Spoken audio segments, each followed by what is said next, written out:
Hi guys, this is Srinivas Gattani and today is 25th of March 2025. So in the last 4 months since President Trump has won the US President's office and he has been inaugurated, we have heard the term patriots over and over again that the patriots have come to power and there have been a few questions from the opposition and the media alike on how Elon Musk's uh, efforts at the U.S. government counts while being who has naturalized as an American citizen pretty in the near past. So and then President Trump has gone ahead and talked about Elon being a patriot at multiple stages. And this happened yesterday as well in a cabinet meeting. So take a listen and let's discuss on what it is about. These are phenomenal people. We're lucky to have them. I have to tell you, I want to thank you all. And Elon, I want to thank you. I know you've been through a lot with this horrible situation that happens. Your cause, That's right. Saving America. It's very unfair. What he is a patriot. Here's a man that I can tell you, he's a friend of mine. He's become a friend of mine. He supported me in the election. That's when I got to know him. Really, I knew him a little bit from the first term, but not much. But he's a patriot more than anything else. He's never think of it. He has never asked me for a thing. He could have. I always say, I wonder if he's ever going to ask me for something. And that's always subject to change. And if it does change, I'll let you know about it. But Elon has never asked me for a thing. I mean, I got rid of the electric car mandate. I have no idea how that affects him, but possibly not good. I don't know. But he's never asked me for a thing. And I think that's an amazing tribute. I did get activated last week when I saw what they were doing. I said, he makes an incredible product, and we're going to go out and tell people you can't do that stuff and support him. They got to support him, because if he wasn't doing this, he wouldn't have any of these difficulties. And I think it's getting less and less. Pam has done a great job with regard to all of the, I know the kind of... So the point is President Trump has gone ahead and supported Elon multiple times ever since they have come to office. Why is Elon important for the government? Is because Elon is heading the Doge division, the Doge uh, department, and Doge is undertaking the curbing of government spendings, and now on it will also be doing the removing of regulations, the over regulations across the industries in America.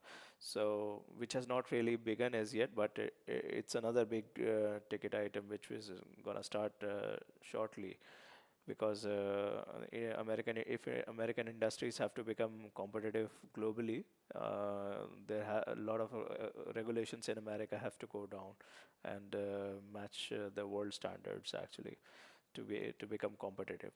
Anyways, so there are small things in politics where you win and you win a little, and then there are the big things.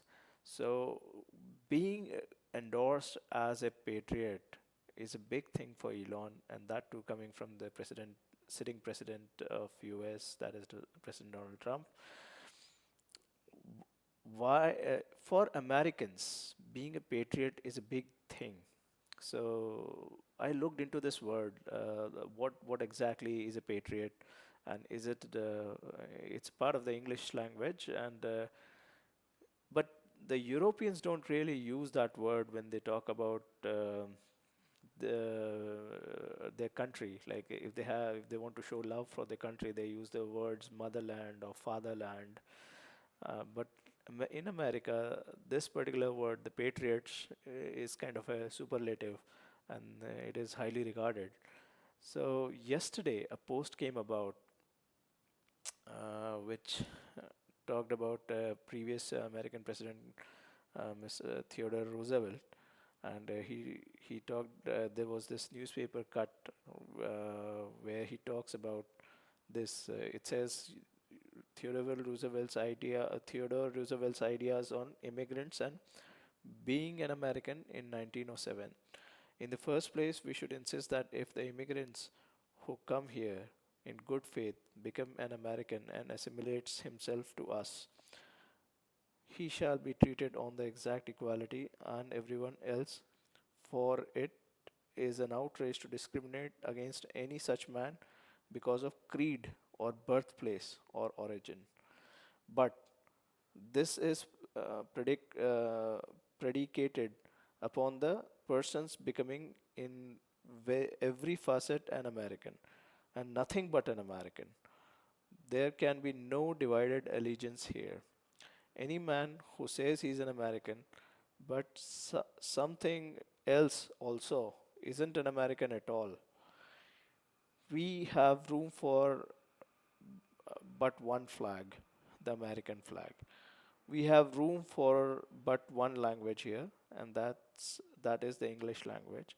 And we have room for but one sole loyalty, and that is the loyalty to the American people. So this snippet was actually forwarded or liked by Elon as well. So this explains the idea or the idea of America and how America, which has got a tag of being the land of immigrants, because the law which governs America is pretty much a European or a law created by the European settlers.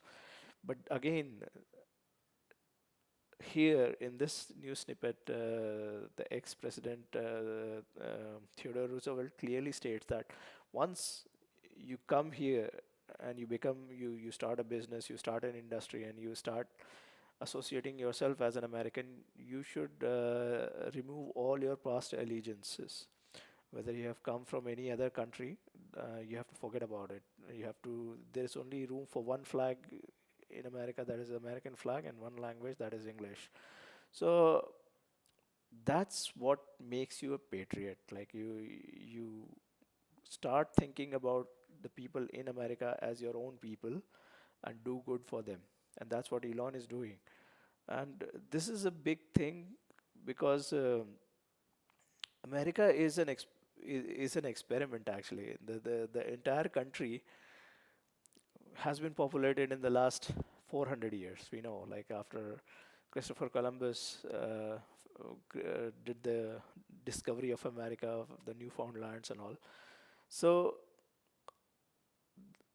that I was wondering why don't the American patriots talk about America as a motherland or fatherland? So it is actually not the blood in them flowing through them has not really naturalized or probably will feel America as a motherland or a fatherland in the next say 1,000 years because it's the soil, the water, the food of the earth which nourishes you over like at least 50, 60 generations, which because of which you actually start calling the earth your motherland. And the mother is nurturing, and the father, if it's a fatherland, the father is supposed to be stern. So America is not called a motherland or a fatherland by its patriots, but they have a concept of Uncle Sam and Lady Liberty, is what Grok told me. So have a look at this. I asked Grok, do Americans associate their country as a motherland or fatherland? Americans typically don't use the terms motherland or fatherland to describe their country in the same way as some other cultures do. So Grok thinks America as a culture as well. Uh, uh, Other than the, you'll say, European or Asian cultures, which are like deep rooted and do not actually know how old their histories are. Like they have some documentation and all in terms of solar years, but it might go way older than that. But Grok here talks about America as a culture as well. Those terms carry strong historical and emotional connotations in the places like Russia, motherland, and Germany, fatherland. England, India, and all as well call themselves as motherland. Here it says, culturally, Americans lean towards personifying the country as Uncle Sam or Lady Liberty, symbolizing the figures rather than the paternal land. Uncle Sam is a paternal, no nonsense recruiter of national duty, while the Statue of Liberty evokes a maternal, welcoming vibe. So, again, this is really interesting actually. The picture of Uncle Sam, which is a call for national duty. So, what is the duty? So, America stands for freedom, liberty, strength, and basically it has become the world leader in science and technology, and has also always created its own superiority in all everything the world does. It tries to do that, and it is still at the top at the moment. And the fact that America is not a motherland or a fatherland of anybody who has come in there, but they all look up to Uncle Sam, who tells them what to do, the duty, and the duties are governed by the values. And the people who come to America share the same values or know at least about the values, and then they come to America uh, because they align with those values of freedom and liberty and producing a good culture and a future for their new generations. They all look forward for a good future for the new generation. So this is really interesting. So, and then there's a concept called American exceptionalism. Okay, so this has been created in the last 60, 70 years, like probably after the World War II, where America found itself as a world superpower. And American exceptionalism started growing and growing with the strength of the dollar grew, and the oil started trading in dollar across the globe. The strength and exceptionalism of America grew, and in the last 10 years, we saw, or say 15 years, we saw the American exceptionalism being questioned. So I found the snippet, and this snippet is from 2016, just before the election. So if I am not wrong, 8th of November 2016 is when President Trump was first elected for the 45th term, and this snippet is before that. Here is from the Silicon Valley, Mr. Peter Thiel, who talks about American exceptionalism in context with Donald Trump's take on it. Take a listen. Reassuring stories that tell us everything is fine. His larger than life persona attracts a lot of attention. Nobody would suggest that Donald Trump is a humble man. But the big things he's right about amount to a much needed dose of humility in our politics. Very unusually for a presidential candidate, he has questioned the core concept of American exceptionalism. He doesn't think reassuring stories that tell us. So here, Peter Thiel is endorsing President Trump for the 45th term, actually, because President Trump brought about the idea of America for promoting American exceptionalism further. And here, Peter Thiel talks about that you can, if you win at the big things, you win big. So, if you win at American promoting American exceptionalism, you win big, and that's in the current context. These two items are what links to means we are about to see the American exceptionalism uh, expand. We have already seen in the last 3 months what Department of Doge has done. Like they have created a clear um, aim to cut about $1 trillion or more of government wasteful spends, and they're on it. Then they have already done they have achieved a ton of success on it, and then they have ruffled a lot of feathers, and then they are still going strong, and then they are able to manage the narrative and affect their influence across the government divisions to take it further. The second step is to raise the revenue. So um, in the State of Union address, which President Trump made a few days ago, he said that they are definitely aiming for balancing the federal budget pretty soon. So there is a deficit of say $2 trillion fiscal deficit. So they will try to bridge those. So if Doge is doing part of the work where they're trying to curb the spending, and then there's another talk about raising the revenues. So these two put together might be able to balance the budget. So how do they raise revenue? Is that they have started a golden visa programs which they are selling a ticket for $5 million. So They here is Secretary Lutnick talking to the folks from Silicon Valley. Take a listen. it goes out. Okay, Elon's building me the software right now.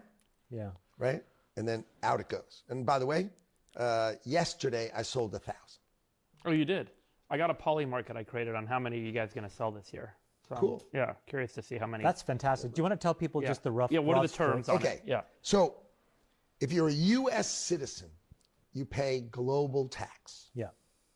Okay, so you're not going to bring in outsiders going to come in to pay global tax. So if you have a green card, which used to be a green card, Yeah. now gold card, you're a permanent resident of America. You can be a citizen, but you don't have to be. And none of them are going to choose to be. What they're going to do is they're going to have the right to be in America. They pay $5 million, and they have the right to be in America.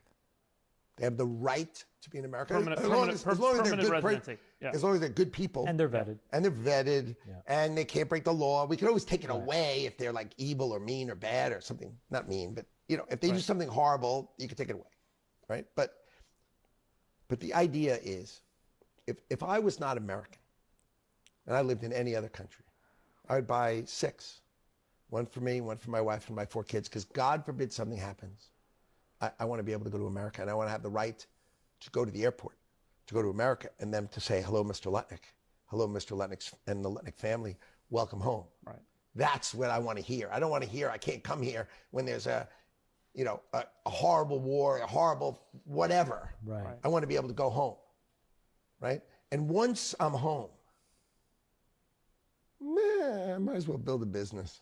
Yeah. So you have the most productive people in the world going to start spending time here. They're going to have a family office.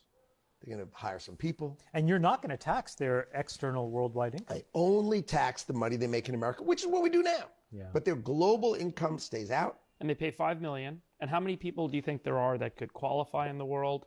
How There many? are 37 million people in the world who are capable of buying the card. That's In case you were wondering, 37 million.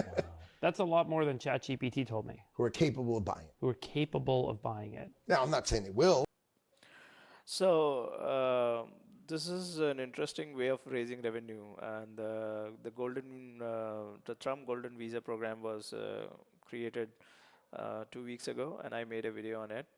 And Secretary Lutnick says that he just sold 1,000 yesterday, a day before this interview happened, and so I remember President Trump talking about raising some $5 trillion from this program alone.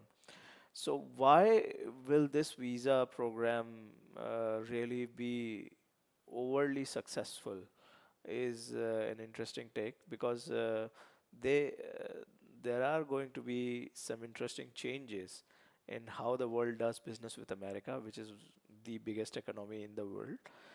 And this will reckon a lot of people to get this visa and get into America to do business.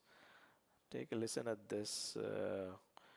And that's So President Trump has talked about declaring something on 2nd of April, his basically reciprocative tariffs policy, and it is coming around. It is just around the corner. And this cabinet meeting happened yesterday. Take a listen where Secretary Lutnick is also talking about it. That's American Liberation Day. That's the day when the rest of the world starts to treat America with respect. And your leadership, understanding how the rest of the world treats us, and what balance and what fair trade finally is going to be is going to take care of America. It's going to launch the External Revenue Service to start to build the power and prestige of America back. And I'm honored to be helping you on that course. It's an interesting term, right? The External Revenue Service. We're going to take in a lot of money from the outside, and that's going to keep our taxes low, and I think getting a lot lower. It's going to be a lot of money, and the external will take care of the internal to a large extent. So I think it's going to be a beautiful transformation. So President Trump says that the external revenue service will take care of the internal revenue service. So there will be a tariffs across a lot of other nations which are making a bunch of money doing trade with America or using the American market to sell their stuff. And so this will become revenue for the American government, and all this revenue can be used to offset or lower the income taxes or the other kinds of taxes which American government levies collects via the IRS, that is the Internal Revenue Services. So the taxes are about to go down if you are an American in America, because there's this new agency called the External Revenue Services, ERS, is going to collect a lot of tariffs from the countries which are dumping goods in America. So see, this is the Doge website, doge.gov, and they have a tab called Spend on it. And here they are tracking all the revenue sources. You see, it says the revenue sources for the American government as a corporation. And then their total revenue is, these figures are in $billion, so $4,918 billion. So that is about $4 trillion is the revenue which these guys make. And most of the biggest ticket in the revenue is via individual income taxes. That is $2.4 trillion. And then the corporate taxes and social insurance taxes. So there will be a new line item which will be added called the golden visa thing, and then the other new line items will be the external revenues through the ERS department. So that's a grand plan of recranking America to great again. So if you know, President Trump's election slogan is MAGA. That is, make America great again. So how is America gonna be great again? It starts from here.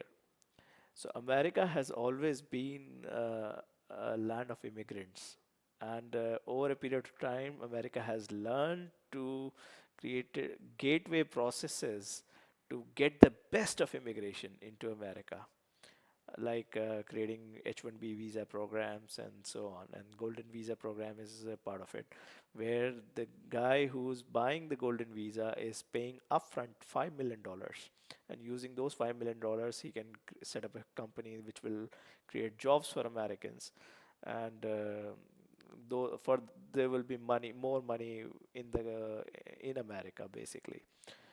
So they do allow citizens, the immigrants, to come and become citizens, and there is a thing to become like a good citizen should only have allegiance to America. There is no room for allegiance for any other flags in them. So that's what Elon is doing and saying. That's what makes him a patriot. And President Trump is talking about it. That Elon is the model patriot. He was born in South Africa, and then he grew up there. He moved to Canada, did some of his schooling, moved to America. He set up his jobs, his businesses in America. He became a naturalized citizen, and then now he he loves the concept of America. He loves the freedom. He shares the same values as the on which America has been created, and identifies himself as patriot and has been endorsed by the president as patriot. So there is a model of what an immigrant patriot should look like. And then you have the visa program on how you can come and become the next generation of that the model patriot, and become an American, because America is actually a concept. It is not people do not really have the idea of a motherland or a fatherland. They are not rooted into the land uh, with the love of the soil or the love of water or the love of mountains. There not many poems being written about those things in America, I suppose, or songs. But yeah, it will be written over the next 1,000 years. But at the moment, this is how it is, and it's a very unique country, by the way. Not many countries are only created based on ideas. So this is the great American exceptionalism. Do let me know what you think about this video, and see you next time. Thank you.